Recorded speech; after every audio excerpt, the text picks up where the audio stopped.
കരം നോബിൾ ബാബു തോമസിനെ നായകനാക്കി വിനീത് ശ്രീനിവാസൻ ഒരുക്കിയ ആക്ഷൻ ത്രില്ലർ ചിത്രം കരം ഇന്ന് റിലീസ് ഡേ തന്നെ കണ്ടു. വിനീത് മുൻപ് സംവിധാനം ചെയ്ത ഭൂരിഭാഗം ചിത്രങ്ങളിൽ നിന്ന് വ്യത്യസ്തമാണെന്നിരിക്കലും തിര എന്ന പുള്ളിയുടെ ചിത്രത്തിൻ്റെ പാറ്റേണിലാണ് കരം എന്ന് വേണമെങ്കിൽ പറയാം. തിരയുടെ ഡയറക്ടറിൽ നിന്നുള്ള അടുത്ത സിനിമ എന്ന ലേബലിൽ തന്നെയാണ് കരം പ്രൊമോട്ട് ചെയ്തിരിക്കുന്നതും എന്നും കാണാം. പക്ഷേ തിരയുടെ ഒക്കെ ലെവലിൽ ഉള്ള ഒരു ആസ്വാദന സുഖം ഇവിടെ കിട്ടിയോ എന്ന് ചിന്തിക്കേണ്ടതായിരിക്കുന്നു. ഇന്ത്യൻ ആർമിയിൽ നിന്ന് ഒരു ഓപ്പറേഷൻ്റെ ഭാഗമായി സംഭവിച്ച പിഴവ് മൂലം കോർട്ട് മാർഷൽ ചെയ്യപ്പെട്ട് അവിടെ നിന്നും പുറത്താക്കപ്പെട്ട ഒരു യുവ സൈനികനെയാണ് നോബിളിൻ്റെ കഥാപാത്രമായ ദേവിനെ ചിത്രത്തിൽ അവതരിപ്പിച്ചിരിക്കുന്നത്.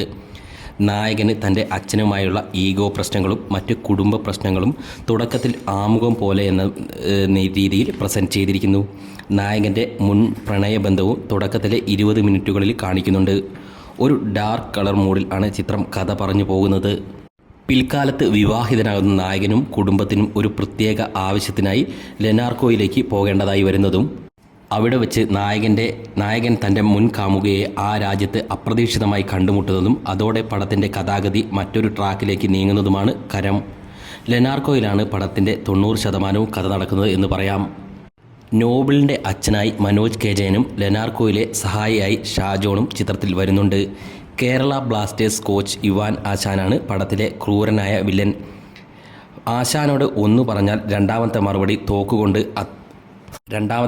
തോക്കുകൊണ്ടാണ്. അത്രയ്ക്ക് കലിപൂണ്ട വില്ലനാണ് ഇവാൻ.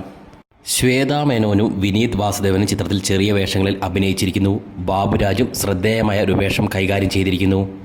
ജോണി ആൻ്റണി നായകൻ്റെ മുൻ കാമുകിയുടെ പിതാവായി വേഷമിട്ടിരിക്കുന്നു. മൊത്തത്തിൽ നമുക്കറിയാവുന്ന താരങ്ങൾ കുറവാണെന്നിരിക്കലും കുറേ വിദേശികൾ ചിത്രത്തിൽ അഭിനയിച്ചിരിക്കുന്നു. ജോമോൻ ടി ജോണിൻ്റെ ദൃശ്യങ്ങളൊക്കെ തരക്കേടില്ല എന്ന് പറയാം. നോബിൾ ബാബു തോമസ് തന്നെയാണ് ചിത്രത്തിൻ്റെ കഥ എഴുതിയിരിക്കുന്നതും. ഷാൻ റഹ്മാൻ ആണ് സംഗീതം. എവിടെയൊക്കെയോ തിരയുടെ ഓർമ്മപ്പെടുത്തലുകൾ ബാക്ക്ഗ്രൗണ്ട് സ്കോറിലും മറ്റുമൊക്കെ കയറി വന്ന ഫീൽ തോന്നി.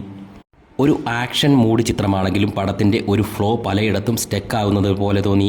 2 മണിക്കൂറിന് അടുത്തേ ദൈർഘ്യം ഉള്ളൂ എന്നിരിക്കലും പലയിടത്തും സ്ലോ ആയ പോലെയും തോന്നി. നായകൻ്റെ സ്റ്റണ്ട് രംഗങ്ങൾ കുഴപ്പമില്ലാതെ കാണിച്ചുവെങ്കിലും ഒരു ത്രൂ ഔട്ട് ആക്ഷൻ ഹീറോ ലെവലിൽ നോബിളിനെ അവതരിപ്പിക്കുന്നതിൽ പൂർണ്ണത ഉണ്ടായില്ലേ എന്നതും സംശയമാണ്.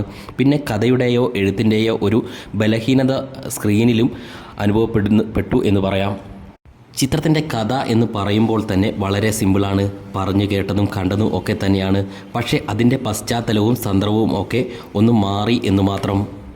മൊത്തത്തിൽ കരം എന്ന ചിത്രത്തെ നോക്കിയാൽ വിനീത് ശ്രീനിവാസൻ്റെ സ്ഥിരം സ്ട്രക്ചറിൽ നിന്ന് കുറച്ച് മാറിയെടുത്തിരിക്കുന്ന ഒരു ചെറിയ ആക്ഷൻ ത്രില്ലർ പടമാണ് കരം. ഒരു ശരാശരി രേഖയിൽ നിൽക്കുന്ന പടം എന്ന് വേണമെങ്കിൽ പറയാം. ഒരു ഓക്കെ മൂവി എന്ന നിലയിൽ 2 മണിക്കൂർ കണ്ടിരിക്കാം. That's all.